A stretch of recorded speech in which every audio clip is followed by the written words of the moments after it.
Bebeklerde öksürük, büyüklerde de olduğu gibi bazı kaçan tozların, mikropların, olumsuz yabancı maddelerin dışarıya çıkarılması için kullanılan bir reflekstir.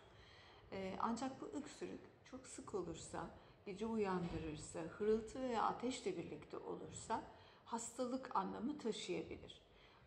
Bu öksürüğü yapabilecek enfeksiyonlar, alerjiler veya nefes borusunun doğuştan meydana gelen anormallikleri olabilir.